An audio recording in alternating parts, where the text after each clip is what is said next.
Okay, I've just taken the second carb apart, and I don't know if you can see in the bottom here where we've got all this horrible white, sort of like, it's almost like candle wax. I hope you can see that clearly. And that's the sort of horrible sort of gunge that I was expecting to find in the carbs. And that, you know, that's what happens when you get sort of like off petrol, and it just gums everything up.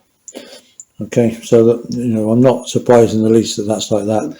I'm going to clean out the pilot jets and that on this one as well, but that's the sort of gunge that you might expect to find in an old carb that's not been used for ages.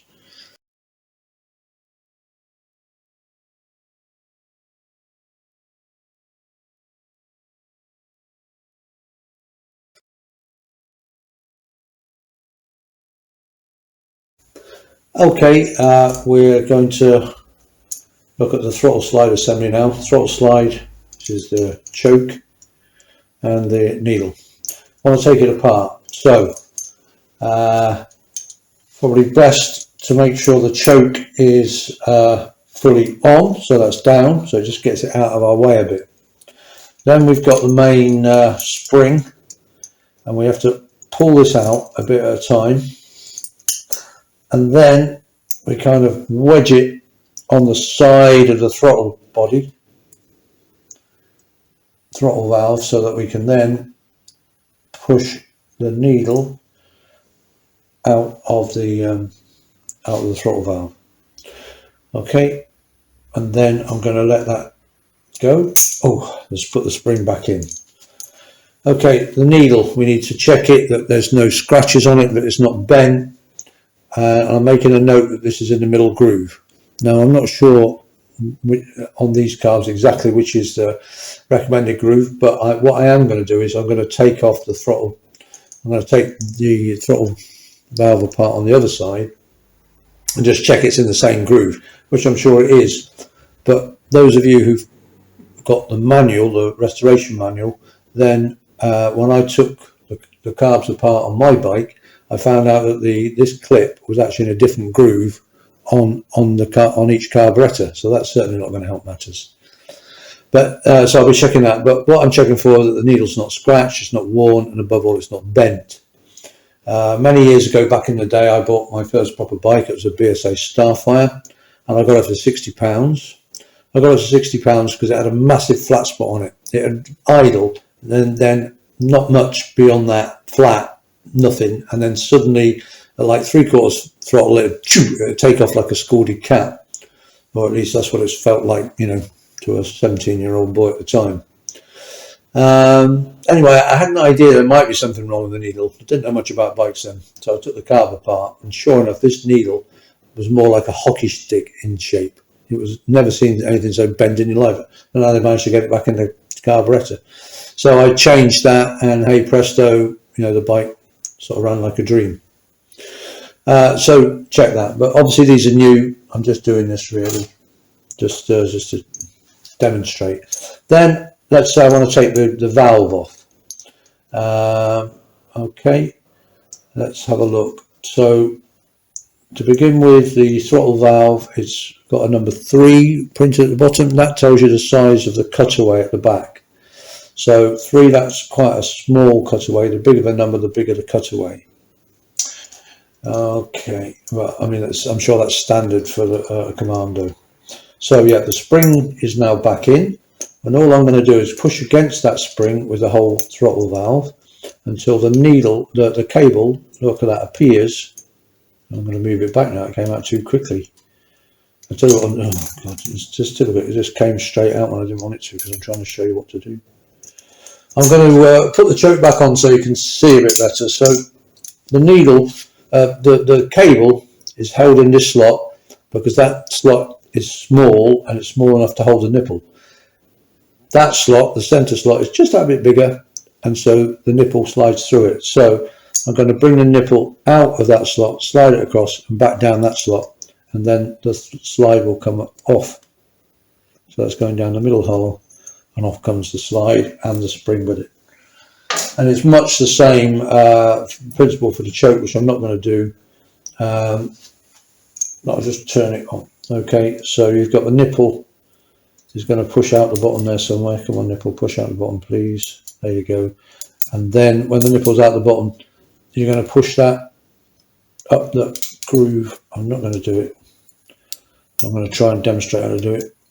So then you just push it up the groove there, and that will allow it to come off. Okay, but I'm going to leave that on. All right, but that's the throttle valve taken apart. Let's see if we can put it back together. So we're going to put the spring back on over the cable, trying to make sure that it does go actually down the middle of the spring. It can decide to come out the side, which is a pain. Make sure that the choke is located in the choke. There's the choke groove in the side of the throttle valve. Okay, and there, and then I'm going to try and feed the cable back through that big hole in the middle. Okay, there, I've managed to get the cable back through the big hole. So move the cable across, so the nipples over the little hole, and there we're attached again. So reverse, we now open the cable, pull the spring up again.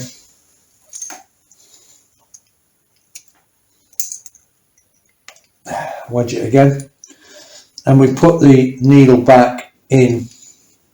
Now the important thing is to make sure that this little clip is seated properly, because it's a bit fiddly. It's very difficult. Sometimes it's easy.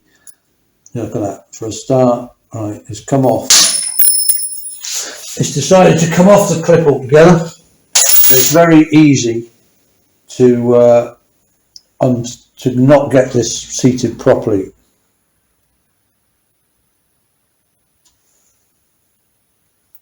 Middle clip.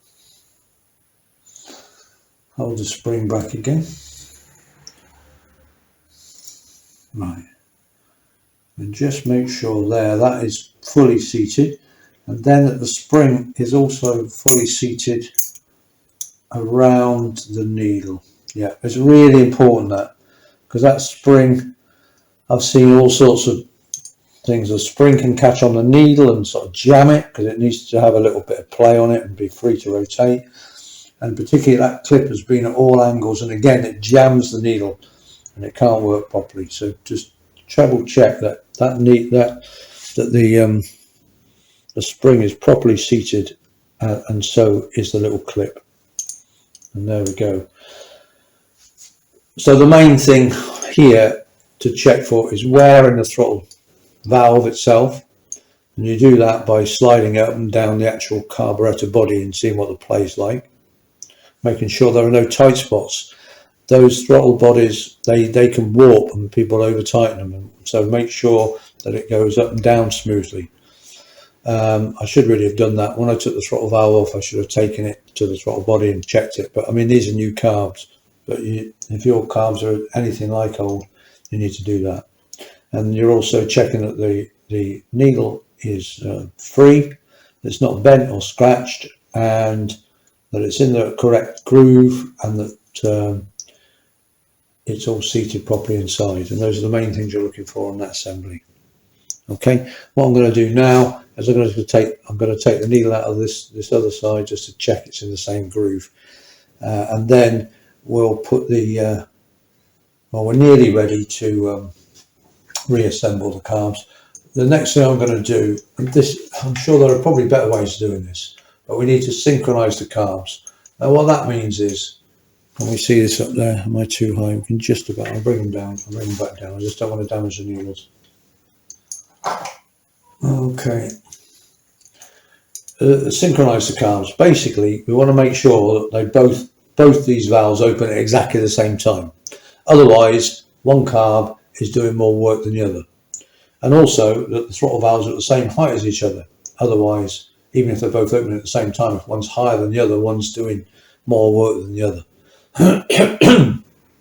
So the first thing I'm going to do is I'm just touching the throttle and I'm just making sure they both open at exactly the same time, which they are doing. Right, so I'm happy with that. The next thing I'm going to do is I'm going to put these going to mount them on the carbs and then check with the tick over screws fully off on either carb. Again, check that they're doing that and that one valve isn't sitting higher than the other. It shouldn't be. And then when we've adjusted the tick over, we'll do the same again, because what some people will do is they'll adjust the tick over on one carb and not the other. So then that carb is doing all the work on tick over. That's not great for the engine. Obviously you want the tick over equal on both carbs. And also when you pull away, if you've got one carb on, adjusted higher on the tick over, again, it might not pull away cleanly, because you want both cylinders working, in harmony to get a nice clean pull away from standstill. Okay, but I'm happy at the moment that those are both opening at the same time. When we put the carb bodies on, then we'll check it all again. And then finally, when we've got the engine running, what we'll be doing is we'll be putting a vacuum gauge on, because this is a Mark III and we've got those takeoffs. Hang on. Okay, we got these takeoffs on the manifold, which are part of the sort of anti-pollution system on an original Mark III.